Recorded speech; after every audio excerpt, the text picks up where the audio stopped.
కాంగ్రెస్ ప్రభుత్వ కక్ష సాధింపు రాజకీయాలకు వ్యతిరేకంగా జగిత్యాల జిల్లా కేంద్రం గులాబీమయమైంది. బీఆర్ఎస్ అధినేత మాజీ ముఖ్యమంత్రి కల్వకుంట్ల చంద్రశేఖరరావుపై ప్రభుత్వం సాగిస్తున్న రాజకీయ వేధింపులు నిరసిస్తూ జగిత్యాల జిల్లా బీఆర్ఎస్ అధ్యక్షులు కల్వకుంట్ల విద్యాసాగర్ రావు ఆధ్వర్యంలో భారీ బైక్ ర్యాలీ నిర్వహించారు. ఈ సందర్భంగా విద్యాసాగర్ రావుతో పాటు ఎమ్మెల్సీ ఎల్లమ్మ, మాజీ జడ్పీ చైర్పర్సన్ దా వసంత, సురేష్ తదితరులు మాట్లాడారు. 10 ఏళ్ల పాటు రాష్ట్రాన్ని ప్రగతి పథంలో నడిపిన కేసీఆర్ ని సిట్ విచారణకు పిలవడం హేమైన చర్య అని వారు మండిపడ్డారు. ఇది ముమ్మాటికి రాజకీయ కుట్ర అని, కాంగ్రెస్ ప్రభుత్వం తన వైఫల్యాల నుండి ప్రజల దృష్టిని మళ్లించేందుకే ఎటువంటి డ్రామాలకు తెరలేపిందని వారు ధ్వజమెత్తారు.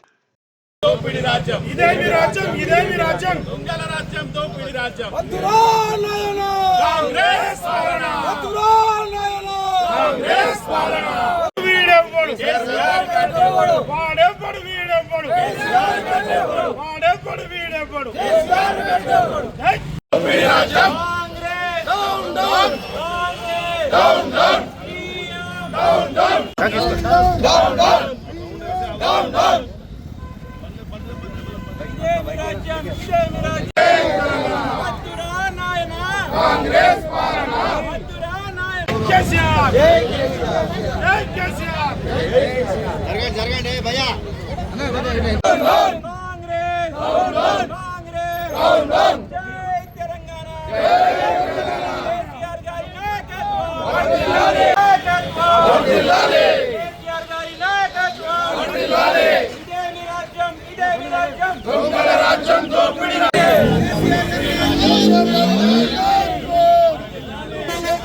జరగండి సగం బతే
మరి సిట్ నోటీసులు ఇవ్వడానికి కాంగ్రెస్కు వ్యతిరేకంగా మరి నిరసన కార్యక్రమం చేపట్టాలని చెప్పేసి మరి గౌరవ వర్కింగ్ ప్రెసిడెంట్ కేటీఆర్ గారు నిన్న సాయంత్రం పిలుపు ఇవ్వగానే జైత్యాల నియోజకవర్గంలో ఉన్నటువంటి ప్రతి ఒక్క గులాబీ సైనికునికి మరి స్వయంగా ఫోన్ చేసి మరి కేసీఆర్ గారికి నోటీసులు వచ్చినాయి, కేసీఆర్ గారిని టచ్ చేస్తే ఎట్లుంటుందని చెప్పేసి తెలంగాణ రాష్ట్రాన్ని సాధించిన స్వాప్నికుడు కేసీఆర్ గారికి నోటీసులు వస్తే ఇలా జైత్యాల నియోజకవర్గంలో ఉన్నటువంటి ప్రతి నియోజకవర్గంలో మరి ఇలా ప్రభుత్వం యొక్క బొమ్మలు దగ్ధమవుతా ఉన్నాయి. ఈ రేవంత్ రెడ్డి మోసాలను ఎప్పటికప్పుడు ఎండగడుతున్నాం కాబట్టి మరి బీఆర్ఎస్ పార్టీ ప్రతిపక్ష పార్టీ అయినటువంటి కేటీఆర్ గారి మీద, హరీష్ రావు గారి మీద, సంతోష్ రావు గారి మీద, అదేవిధంగా ఫైనల్గా మున్సిపల్ ఎలక్షన్లో లబ్ధి పొందాలని చెప్పేసి మరి కేసీఆర్ గారి మీద నోటీసులు ఇస్తే ఇవాళ బగ్గుమన్నది అగ్ని గుండమైంది. జైత్యాల పట్టణం కూడా ఇవాళ దాదాపు వేలాది మంది తరలి వచ్చిర్రు అని అంటే దీనికి కారణం కేసీఆర్ గారు అంటే అభిమానం. గులాబీ సైన్యం కూడా ఎక్కడ కూడా మొక్కవోని దీక్షతోటి ఆనాడు మరి ఎమ్మెల్యే మనల్ని కార్యకర్తలను మోసం చేసి వెళ్ళిపోయినా కూడా ఆయన కాంట్రాక్టర్ల కోసం, కమిషన్ల కోసం ఇక్కడ అందరినీ కూడా నమ్మించి మోసం చేసి వెళ్ళిపోయినా కూడా మొక్కవోని దీక్షతోటి అర్ధరాత్రి కండువ కప్పుకుంటే అర్ధరాత్రి నుంచి కూడా ఈ రోజు వరకు వెన్నంటి ఉన్నటువంటి ప్రతి ఒక్క గులాబీ సైనికుడికి అందరికీ కూడా హృదయపూర్వక ధన్యవాదాలు తెలియజేస్తా ఉన్నాం. ఇవాళ మున్సిపల్ ఎలక్షన్లు ఉన్నాయి, నువ్వు ఎన్ని డ్రామాలు చేసినా కూడా మున్సిపల్ ఎలక్షన్లో తప్పకుండా గులాబీ జెండా ఎగురుతాయి. ఎమ్మెల్యే వెళ్ళిపోయిన తర్వాత 2-3 కౌన్సిలర్లు ఉండే, ఇక్కడ నాయకులు కూడా అందరు ఎమ్మెల్యే అంటే వీళ్ళు ఎవరు లేరు అనే విధంగా భయపడ్డారు. కానీ ఒక్క అడుగు ముందుకేసి ఉన్న వాళ్ళతోటి మరి ముందెళ్ళి ఇలా అన్ని వార్డులలో అభ్యర్థులు ఉన్నారు. తప్పకుండా ప్రజలకు మరి కేసీఆర్ గారి మీద అభిమానం ఉన్నది. ఇలా మా సైనికులందరూ కూడా ఎక్కడ కూడా భయపడకుండా ముందడుగేస్తారు. తప్పకుండా పుర ఎన్నికలలో మరి మున్సిపల్లో మా అభ్యర్థులందరినీ కూడా గెలుస్తారు. నువ్వు ఎన్ని విచారణలు చేసినా, ఎన్ని కేసులు పెట్టినా, అక్రమ కేసులకు మరి బీఆర్ఎస్ కార్యకర్తలు భయపడారు. నీకు మళ్ళీ గుణపడం చెప్తామని చెప్పేసి తిరిగి కేసీఆర్ గారిని ముఖ్యమంత్రి చేసుకునే వరకు కూడా ఇదే పోరాటం సాగిస్తాం. తెలంగాణ సాధించిన రాష్ట్ర నాయకుడు తెలంగాణ రాష్ట్రాని కోసం ప్రాణాలు అర్పించి ప్రాణం పోయినా సరే నా రాష్ట్రం రావాలని చెప్పి పోరాటం చేసిన నాయకుడిని సిటీ విచారణ పేరు మీద ఆయనను కష్టపెట్టాలి అని చెప్పి అవమానపరచాలనే ఉద్దేశంతో ఇవాళ సిటీ విచారణ పిలిపించి ఫోన్ ట్యాపింగ్ కేసులో, ఫోన్ ట్యాపింగ్ అనేది మనందరికీ తెలుసు, చదువుకున్న వ్యక్తి ప్రతి ఒక్కరు ఫోన్ ట్యాపింగ్ అనేది ఏ ప్రభుత్వం ఉంటే ఆ ప్రభుత్వం పోలీసులు చేసే పని. అది ముఖ్యమంత్రులు చెప్పరు, మంత్రులు చెప్పరు, ఎవరు చెప్పరు. దాన్ని ఒక వంక పెట్టుకొని దాంతో మన కేటీఆర్ గారిని, హరీష్ రావు గారిని, ఇవాళ కేసీఆర్ గారిని పిలిచే కార్యక్రమం ఏర్పాటు చేసి అవస్థ పెట్టాలి, అవమానపరచాలని చెప్పి ఒక ఉద్దేశంతో ఇవాళ చేస్తున్న దానికి నిరసనంగా తెలంగాణ రాష్ట్రం అంతా కూడా ప్రతి గ్రామంలో ప్రతిష్ట బొమ్మల దానం, అదేవిధంగా ప్రతి పట్టణాల్లో కూడా నిరసన ర్యాలీలు ఏర్పాటు చేసి ఈ కార్యక్రమం ఏర్పాటు చేసిన భారతదేశానికి స్వతంత్రం సంపాదించి పెట్టిన మహాత్మా గాంధీ గారిని ఇలా రోజు 2 సార్లు పొద్దున్న నుంచి పొద్దున స్మరణ చేసుకుంటూ చేతులెత్తి నమస్కారం చేస్తున్నాం. తెలంగాణ రాష్ట్రానికి స్వతంత్రం చేసిన కేసీఆర్ గారిని అవమాన పాలు చేయాలని చెప్పి మైక్ పట్టుకుంటే కేసీఆర్ నోటికొచ్చే మాటలు తిట్టుకుంటూ కేసీఆర్ మీద గౌరవం లేకుండా ఒక తండ్రి లాంటి వ్యక్తి ఆయన, రేవంత్ రెడ్డి గారు కూడా తండ్రి వయసు ఉన్న వ్యక్తి ఆయన అని కూడా చూడకుండా అవమానపరిచే విధంగా ఆయన చేస్తున్న ప్రక్రియ అందరూ కూడా ప్రజలు ఇవాళ చూస్తున్నారు, గమనిస్తున్నారు. దుర్మార్గమైన ఆలోచన, దుర్మార్గమైన ప్రభుత్వం ఇలా హామీలు ఇచ్చి 420 హామీలు ఇచ్చిండు, 6 గ్యారెంటీలు ఇచ్చిండు, ఏది కూడా నెరవేర్చకుండా ఇదంతా రాజకీయాన్ని డైవర్షన్ చేయడానికి కోసం ఇలా సిటీ విచారణ అని చెప్పి ఫోన్ ట్యాపింగ్ అని చెప్పి పెట్టి అవస్థ పెట్టాలని చూస్తున్న ముఖ్యమంత్రి ప్రజలే గమనిస్తున్నారు. ప్రజలు తప్పక గుర్తు చెప్పే కాలం టైం దగ్గరకు వస్తున్నది. ప్రజలందరూ కూడా గమనించాలి. 10 సంవత్సరాల లోపల తెలంగాణ రాష్ట్రం సాధించుకొని 14 సంవత్సరాలు పోరాటం చేసి 10 సంవత్సరాల్లో ఏ అభివృద్ధి జరిగిందనేది ఒక్కనాడు మన గుండె మీద చేతేసుకొని ఆలోచించే ప్రతి ఒక్కరికి అర్థమవుతుంది. 2 సంవత్సరాలు ఎంత నష్టపోతున్నాం, 2 సంవత్సరాల్లో తెలంగాణ ఎంత ఆగమవుతున్నది, 2 సంవత్సరాలకు ముందు ఎంత ఉండే, 2 సంవత్సరాలు ఏ పరిస్థితి ఉన్నదో కూడా మీరు అందరూ గమనించాలని ప్రజలందరూ కూడా చేతులెత్తి నమస్కారం చేస్తున్నాం. ఎందుకంటే ప్రజల మార్పు తీసుకురాకపోతే ఇటువంటి దొంగ నాయకులు ఇదే విధంగా కక్ష సాధింపు మీద ప్రజలను కష్టపెడతారు, నాయకులను కష్టపెడతారు. ప్రతి ఒక్కరిని కష్టపెడతారు కనుక ప్రతి ఒక్కరు ఆలోచించాలని చెప్పి నేను ప్రజలందరినీ కూడా చేతులెత్తి నమస్కారం చేస్తున్నాం. 6 దశాబ్దాల తెలంగాణ ప్రజల కోరికను ఉద్యమ రూపంలో మార్చి ఉద్యమ రథసారథిగా నాయకత్వం వహించి తెలంగాణ సాధించినటువంటి తొలి ముఖ్యమంత్రి ప్రియతమ నాయకులు కేసీఆర్ గారి పట్ల కాంగ్రెస్ ప్రభుత్వం కుట్రపూరితంగా దురుద్దేశపూర్వకంగా కేసులు పెట్టి విచారణ చేయాలని చెప్పని చేస్తున్నటువంటి ఈ దురాంకార పరిపాలనకు చరమగీతం పాడే విధంగా రేవంత్ రెడ్డి కాంగ్రెస్ ప్రభుత్వం చేసినటువంటి కుట్రను తిప్పికొట్టడానికి రాష్ట్ర వ్యాప్తంగా సోదరులు కేటీఆర్ గారు ఇచ్చినటువంటి పిలుపు మేరకు పట్టణాలలో, వార్డులలో, గ్రామాలలో పెద్ద ఎత్తున నిరసన కార్యక్రమం చేపట్టడం జరిగింది. ఈ కార్యక్రమంలో పెద్దలు జిల్లా అధ్యక్షులు విద్యాసాగర్ రావు గారు, అదేవిధంగా గౌరవనీయులు తొలి జడిపి చైర్పర్సన్ దా వసంత సురేష్ గారు, సహచర మిత్రులు, కౌన్సిలర్లు, సింగిల్ విండో అధ్యక్షులు, పార్టీ సహచరులందరూ కూడా పాల్గొనడం జరిగింది. నిన్న సాయంత్రమే పిలుపు వచ్చింది. ఆ పిలుపుకు అనుగుణంగా రాష్ట్ర వ్యాప్తంగా లక్షలాది మంది తరలి వచ్చిండ్రు అని చెప్పంటే కేసీఆర్ గారి ఆదరణ చెక్కు చెదరలేదని చెప్పని మనవి చేస్తున్నా. 2 పర్యాయాలు ముఖ్యమంత్రిగా పనిచేసి భారతదేశంలోనే ఆర్థిక రంగంలో అగ్రగామిగా నిలిపినటువంటి మహానాయకుడు కేసీఆర్ గారు. సాగునీటి రంగంలో 2014 ముందు కేవలం 1 కోటి ఎకరాలుంటే 2 కోట్ల ఎకరాలకు పెంచినటువంటి నాయకుడు కేసీఆర్ గారు.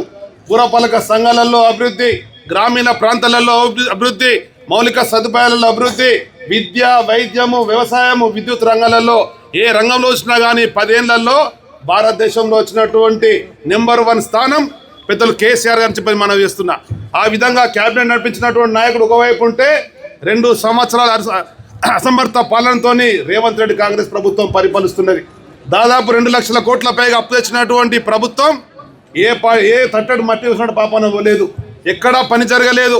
కానీ కేసీఆర్ గారి మీద అక్రమ కేసులు పెట్టి అక్రమ విచారణల పేరు మీద కేటీఆర్ గారి పేరు మీద, హరీష్ రావు గారి పేరు మీద, సంతోష్ రావు గారి పేరు మీద నోటీస్ ఇస్తే ఈ కాకమ్మ కబుర్లు కేసీఆర్ గులాబీ సైన్యం వెను తిరగదు, కదము దొక్కుతుంది, కథన రంగంలో ఉంటుంది. కన్నెర వేస్తే ఈ కాంగ్రెస్ రేవంత్ రెడ్డి ప్రభుత్వం కాల గర్భంలో కలవడం ఖాయమని చెప్పి మనం వేస్తున్నా.